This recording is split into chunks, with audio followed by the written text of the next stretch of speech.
ఏ విషయాల మీద అయితే 2019లో విడిపోయారో చంద్రబాబు నాయుడు గారు, ఆ తర్వాత ఎన్నికల్లో ఏ విషయాల మీద అయితే తీవ్రంగా ఒకళ్ళు విమర్శించుకున్నారో ఆ విషయాలు ఏవి కూడా ఇవాళ అడ్రస్ చేయాలి. ఇప్పుడు ప్రత్యేక హోదా గురించి మాట్లాడారు. ఆ రోజు ఏది ప్రత్యేక హోదా ఇవ్వలేదని చెప్పి చంద్రబాబు నాయుడు గారు ధర్మ పోరాట దీక్షలు పెట్టి అక్కడ తీవ్రంగా విమర్శించారు.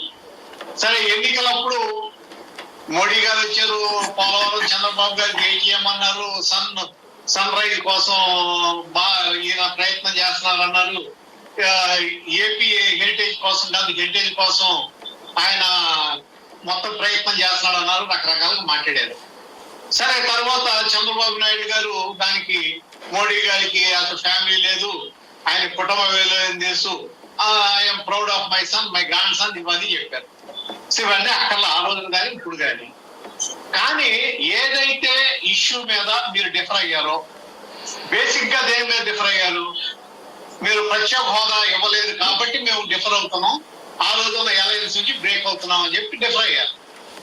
ఈ 5 సంవత్సరాల్లో దాని మీద ఇవాళ మీరు అలయన్స్ కుదుర్చుకున్నారంటే దాని మీద ఏమన్నా ఒక చిన్న హామీ అన్నా వచ్చిందా?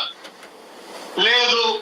ఇదిగో ఇక్కడ ఈ విభజన హామీలు ఇన్ని ఉన్నాయి అపరిష్కృతంగా, వీటిలన్నింటినీ నేను క్లియర్ చేస్తానని ఏమన్నా చెప్పారా? అది లేదు.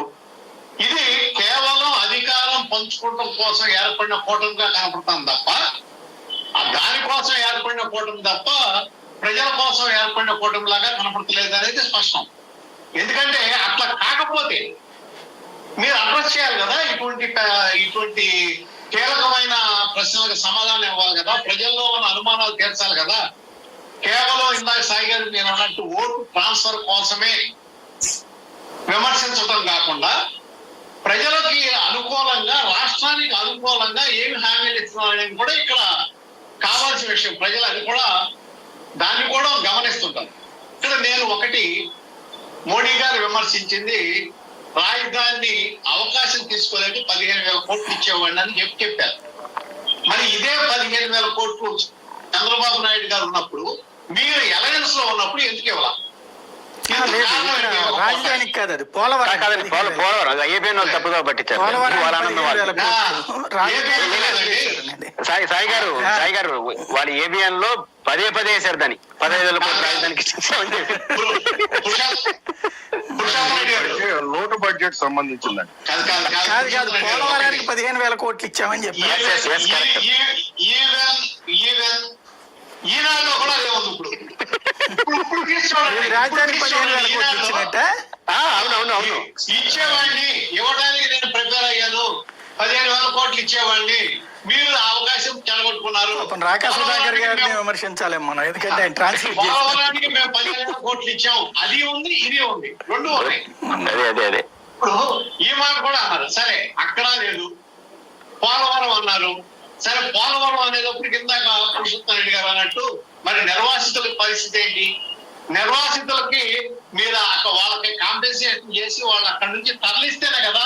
మీరు ఏదైతే ఎగువ కాపర్ డ్యామ్ లో రెండు కాణాలు ఏదైతే ఓపెన్ చేసి ఇచ్చారో దాన్ని మూయొద్దని చెప్పింది కదా ఎన్జిటి.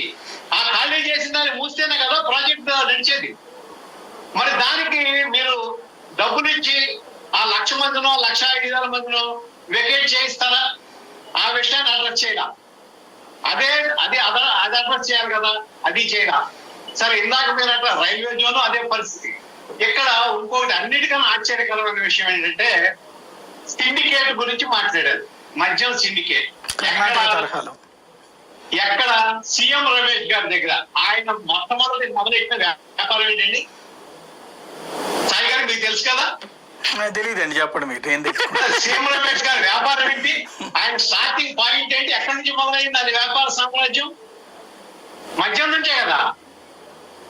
మీ క్యాండిడేట్ ఆయనే కదా.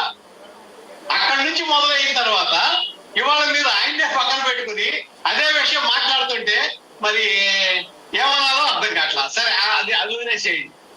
ఇంకొకటి, నీతి అవినీతి గురించి మాట్లాడితే ఇక్కడ విజయవాడలో ఈ బీజేపీకి సంబంధించిన ఒక క్యాండిడేట్ నామినేషన్ వేసిన రోజునే దివాళా ప్రక్రియకి 60 కోట్ల దివాళా ప్రక్రియకి అనుమతి ఇచ్చింది. దాని మీద మరి మీరు ఏమైనా యాక్షన్ తీసుకున్నారా? వ్యక్తిగత దివాళా ప్రక్రియకి ఆర్డర్ ఇచ్చింది. అంటే ఎటువంటి క్యాండిడేట్స్ ని మీరు పెట్టినట్లు లెక్క. సరే, అది అట్లాంటి పెట్టండి. మరి అప్పులు చేస్తున్నారన్నారు, మీరు చేయట్లేదా? కేంద్రం అప్పులు చేయట్లేదా? మేము రోడ్డు వేసాం, అయ్యేసాం, చేసాం. మీకు వచ్చిన డబ్బులు ఎక్కడి నుంచి వస్తున్నాయి? రాష్ట్ర ప్రభుత్వం నుంచి వచ్చినాయి కదా, జీడిపి నుంచి, యాక్ట్ నుంచి వచ్చినాయి కదా. మీకు వీటి నుంచి వస్తున్నాయే కదా, మీ ఇక్కడ నుంచి వచ్చిన ట్యాక్స్లే కదా తిరిగి మీరు ఇస్తుంది. దీన్నే మరి తీసుకుని మేమే ఇచ్చామంటే, సరే మీరు ఇచ్చారు మంచిదే, కానీ ఎక్స్ట్రా ఏమన్నా ఇచ్చారా? ఏదైతే ఈ రాష్ట్రానికి హక్కుగా వచ్చే నిధులు ఉన్నాయో దాన్నే కదా మీరు ఇస్తుంది. ఏమన్నా ఎడిషనల్ బెనిఫిట్ ఇస్తే ఇదిగో మీకు 1000 కోట్లు రావాలి, మేము 5000 కోట్లు ఇచ్చాం, ఈ 4000 కోట్లు మాయని చెప్పండి. మీరు రోడ్లు వేస్తా ఉంటారు కోట్లకి. మరి జగన్మోహన్ రెడ్డి గారు అభివృద్ధి లేదంటున్నారు. 4 పోర్ట్లు కడుతున్నారు కదా, ఫిషింగ్ హార్బర్లు కడుతున్నారు కదా, ఫిష్ ల్యాండింగ్ హార్బర్లు 6 కడుతున్నారు కదా. హార్బర్లు కడితే రోడ్డు వేస్తామని చెప్తున్నారు మీరు, కానీ హార్బర్ కట్టింది ఎవరు? కడతాంది ఎవరు? అది అభివృద్ధి కదా. నాడు నేడులో స్కూల్స్ బాగు చేస్తే అభివృద్ధి కదా. దాదాపు 30,000 కోట్లతో ప్రతి విలేజ్ లోనూ, అలాగే మీరు ఆర్బీకేలు కానీ, గ్రామ సచివాలయాలు కానీ, లేకపోతే హెల్త్ సెంటర్ కానీ కడితే అది అభివృద్ధి కదా. మరి 8,500 కోట్లతో మీకు 17 మెడికల్ కాలేజీలు కడతంటే, 17 నర్సింగ్ కాలేజీలు కడతంటే అది అభివృద్ధి కదా. వీటిలన్నింటి ఏమన్నా మనం దాదాపు 70-80 వేల కోట్లు ఖర్చు పెడుతున్నారు కదా, క్యాపిటల్ ఎక్స్పెండిచర్. ఇదంతా అభివృద్ధి కదా. వరం ప్రసాద్ గారు ఒకసారి మేనిఫెస్టో చూస్తే మళ్ళీ 14 మెడికల్ కాలేజీలు కావాలని ఇప్పుడు ఇచ్చారు. 17 మీరు కట్ల 5 కట్టారు, ఇంకా 12 అవ్వాలి. కాదండి, అవన్నీ ప్రాసెస్ లో ఉన్నాయి కదా, కడుతున్నారు కదా. ఇప్పుడు ఒక రోడ్డు మోడీ గారు రోడ్డు వేస్తాం అన్నారు, మొత్తం అయిపోయిందా? ఆ రోడ్డుకి నిధులు కేటాయించారు, పని జరుగుతుంది అనాలి కదా. మనం ఇప్పుడు మధ్యలో ఆపేది కదా. మెడికల్ కాలేజీ కట్టేసామని చెప్పారు. మళ్ళీ ఇప్పుడు మేనిఫెస్టోలో మళ్ళీ 14 ఓకే 17 మెడికల్ కాలేజీలు కడుతున్నారు.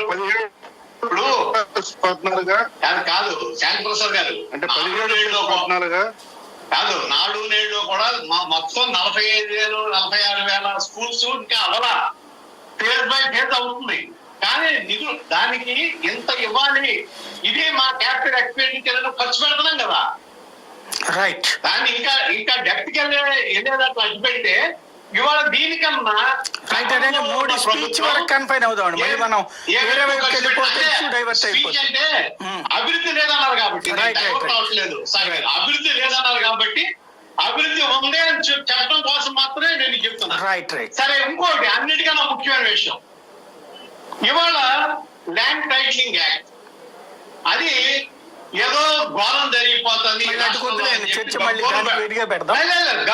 గగ్గోలు పెడుతున్న తెలుగుదేశం పార్టీ అదే మాట మోడీ గారి ముందు ఎందుకు ఎత్తలేదు? ఈ ల్యాండ్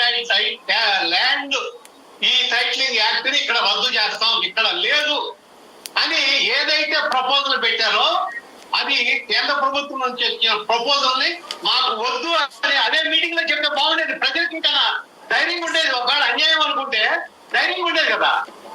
అదే చెప్పలేకపోయారు. ఇప్పుడు ఇవన్నీ కేవలం అధికారం కోసం, అధికారం పంచుకోవడం కోసం చెప్పే మాటలు కాకుండా, ఇవాళ ఏదైతే మోడీ గారు విమర్శించారో అదే విమర్శ 2019లో చంద్రబాబు నాయుడు గారు విమర్శించారు. తర్వాత బీజేపీ మిత్రులు కూడా చాలా మంది, నాకు తెలిసి నాకున్న స్నేహితులు చాలా మంది ఈ పొత్తు విషయాల్లో చంద్రబాబు నాయుడు గారు అన్నిట్లోనూ డామినేట్ చేసి ఆయన అనుకూలంగా ఒక వ్యక్తికి వినబుల్టీ లేదని, ఒకరికి ఓట్ ట్రాన్స్ఫర్ అవుదని చెప్పి ఆ విధంగా తనకు అనుకూలమైన వ్యక్తి వచ్చే వరకు కూడా చేశారనేది ఒక అపోహ ఉంది. అయితే మన రఘునాథ్ బాబు గారు కూడా ఉన్నారు, ఈ మధ్యన నేను కూడా విన్నా వారు మాట్లాడింది. వీటిల్లో బీజేపీలో కూడా అసంతృప్తి ఉంది అనే విధంగా ఆయన కూడా మాట్లాడారు. దానికి కూడా ఆయన సమాధానం చెప్తే బాగుంది. రైట్.